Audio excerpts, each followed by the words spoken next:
भाई इंसान अपनी गाड़ी की सर्विस करवाना भी नहीं भूलता, अपने घर की साफ सफाई करना भी नहीं भूलता, यहाँ तक कि अपने जूतों तक की सफाई करना भी नहीं भूलता, लेकिन अपने शरीर की सफाई वो कब करता है?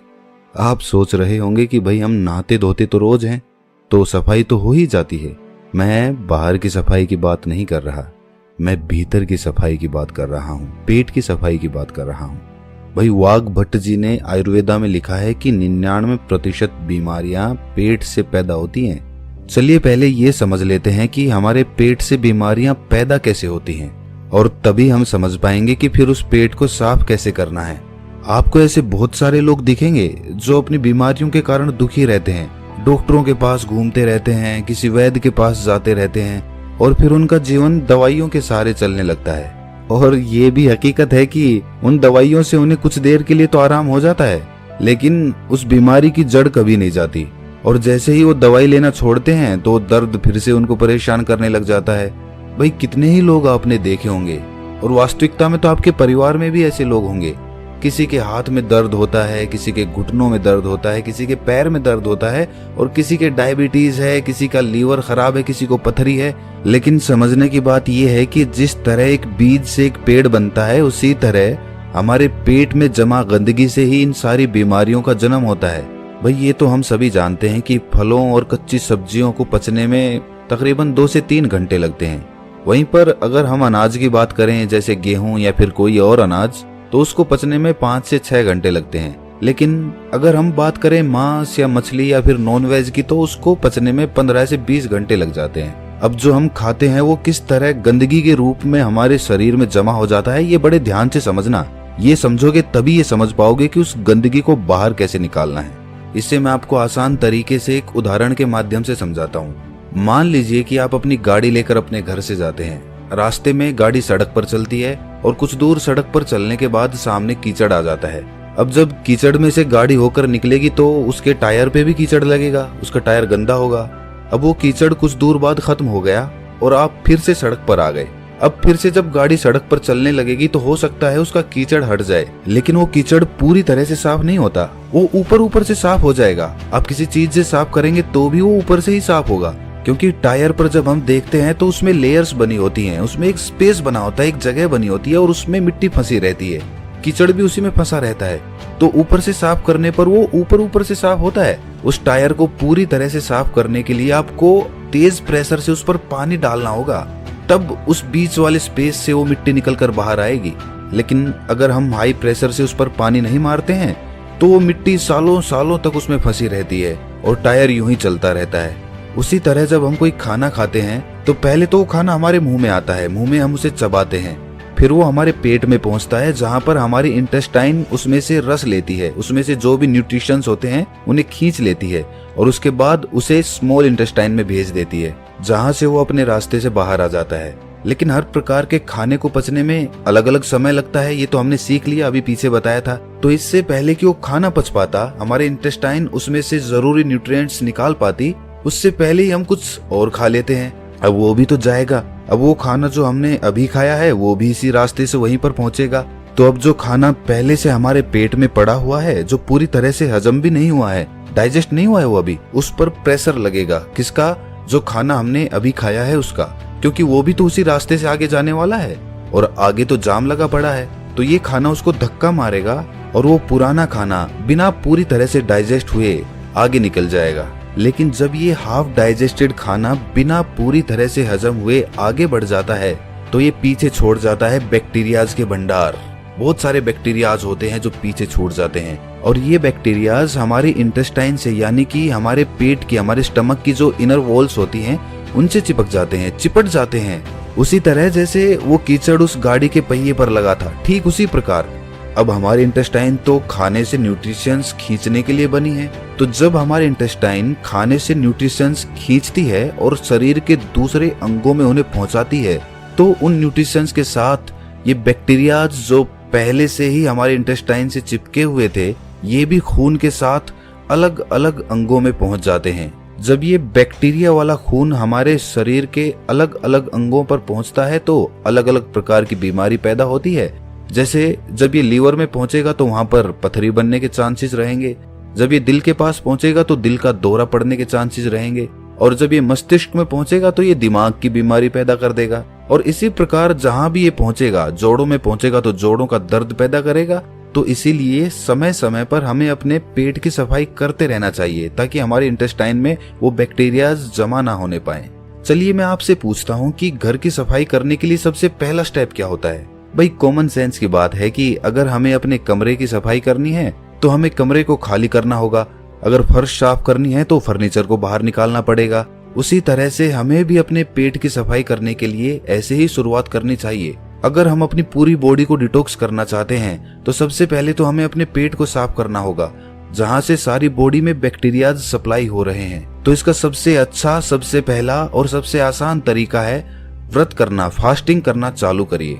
फास्टिंग करने से हमारा पेट खाली होगा, और जब हमारा पेट खाली होगा तभी तो हम उसकी सफाई कर पाएंगे। अब देखिए, फास्टिंग करना कुछ लोगों को बहुत डिफिकल्ट लगता है, बहुत कठिन भी होता भी है।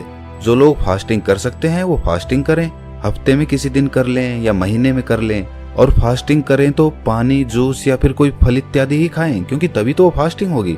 और जिन लोगों को ये कठिन लगता है कि भाई वो भूखे नहीं रह सकते, फलों से उनका पेट नहीं भरता है, तो ऐसे लोग हल्का खाना खा सकते हैं, जैसे खिचड़ी खा ली। जब आप इस तरह का कोई व्रत करते हैं तो जाहिर सी बात है आपका पेट तो खाली ही रहेगा, और जब आपकी बॉडी को विटामिन या फिर न्यूट्रिएंट्स चाहिए होंगे तो वो आपके इंटेस्टाइन के पास इंफॉर्मेशन भेजेंगे कि भाई आगे न्यूट्रिशंस की जरूरत है, सप्लाई चाहिए, हमें जल्दी से दो। और इंटेस्टाइन के पास तो कुछ है ही नहीं, वो देगा क्या? तो जो बैक्टीरियाज इंटेस्टाइन पे पहले से चिपके होते हैं, खून उन्हीं को लेकर उन अंगों के पास पहुंच जाता है, और इस तरीके से वो इंटेस्टाइन यानी कि हमारे पेट की वो इनर वॉल्स साफ हो जाती हैं, उन पर से बैक्टीरिया हट जाता है। लेकिन अब वो बैक्टीरियाज हमारे खून में मौजूद हैं, तो अपने खून में से वो बैक्टीरियाज निकालने के लिए आपको पसीने निकालने चाहिए। आप जितने पसीने निकालेंगे उतना ही आपका खून डिटॉक्स होता जाएगा। जो हमारी स्किन में छोटे छोटे पोर्स होते हैं ना, जहाँ से पसीना बाहर आता है, तो उस पसीने के साथ जो हमारे खून में जो अनवांटेड मटेरियल्स होते हैं वो भी बाहर आ जाते हैं। लेकिन एक बात सच बताना, आप में से बहुत सारे लोग ना सोचते तो होंगे कि कल से हम अच्छा रूटीन बनाएंगे, डेली एक्सरसाइज करेंगे, अच्छा खाना खाएंगे और अपने शरीर का ख्याल रखेंगे।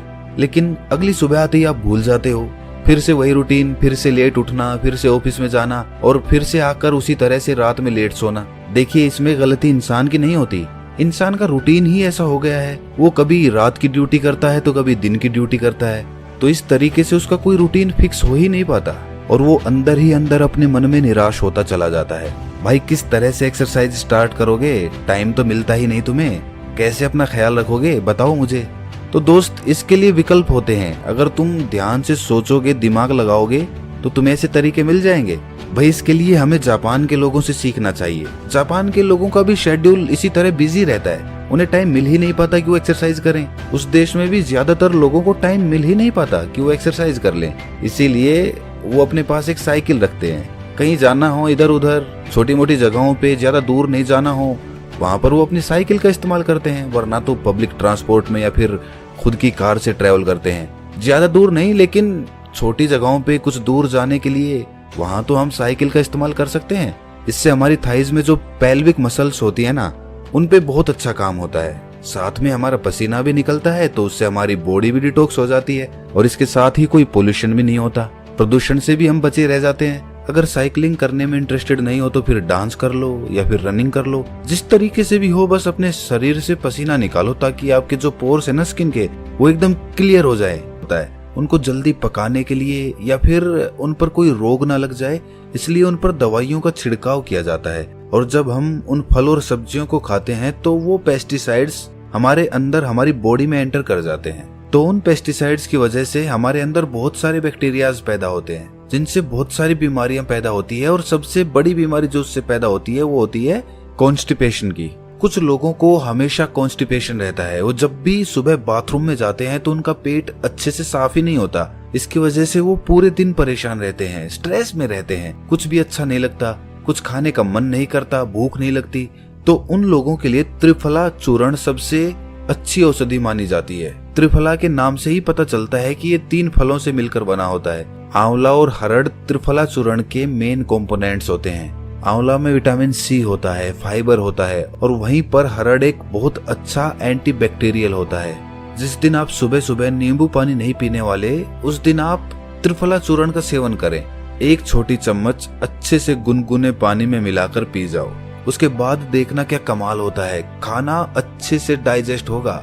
सुबह पेट इतने अच्छे से खाली होगा कि पूरा दिन हल्का हल्का महसूस करोगे। और इसे भी रोज लेने की जरूरत नहीं है भाई। 1 हफ्ता आपने नींबू का पानी ले लिया, फिर किसी दूसरे हफ्ते आपने त्रिफला चूर्ण का सेवन कर लिया। इस तरह अल्टरनेट तरीके से इनका इस्तेमाल करना है। कहीं पता चले कि आप नींबू पानी भी पी रहे हैं और साथ में त्रिफला चूर्ण का भी सेवन कर रहे हैं। ऐसा मत करना।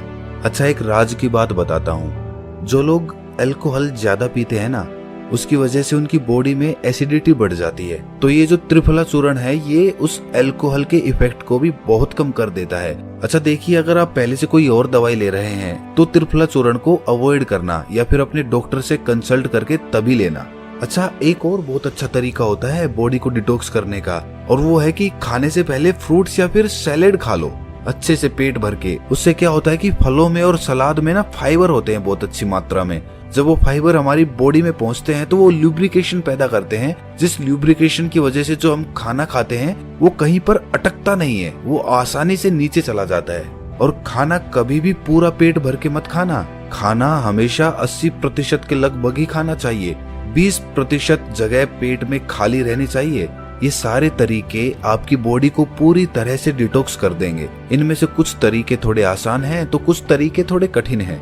आप अपनी सुविधा के अनुसार कोई भी तरीका अपना सकते हैं, लेकिन ये सारे तरीके बॉडी को डिटॉक्स करने के लिए हैं। माइंड को डिटॉक्स करने के लिए कुछ अलग तरीके होते हैं। अगर इस वीडियो में हम डिस्कस करेंगे तो ये वीडियो बहुत लंबी हो जाएगी, लेकिन आप ये जान लीजिए कि जितना जरूरी बॉडी को डिटॉक्स करना है, उससे कहीं ज्यादा जरूरी माइंड को डिटॉक्स करना होता है। क्योंकि हमारे माइंड में ना बहुत सारा स्ट्रेस है, बहुत एंजाइटी है, बहुत सारे डर है, फियर है, ईर्ष्या है, जलन है, द्वेष है, पता नहीं किस किस तरह के इमोशंस हमारे दिमाग के अंदर भरे पड़े हैं, जो कभी खाली ही नहीं होते, जो वहीं पर अटके रह जाते हैं और हमें हमेशा परेशान करते रहते हैं, नई नई बीमारियों को पैदा करते रहते हैं। उससे मानसिक बीमारियां बहुत सारी पैदा होती हैं। डिप्रेशन हो जाता है, हमेशा दुखी रहना, खोया खोया रहना, समाज से कटके रहना, किसी से मिलना जुलना नहीं, कॉन्फिडेंस कम हो जाना, अपने एक्सप्रेशन दूसरों के सामने एक्सप्रेस ना कर पाना, ये सारी प्रॉब्लम्स माइंड डिटॉक्स। दोस्तों, अगर आपको ये कहानी अच्छी लगी हो तो वीडियो को लाइक और चैनल को सब्सक्राइब कीजिए। आपका यह योगदान मेरे लिए मूल्यवान है।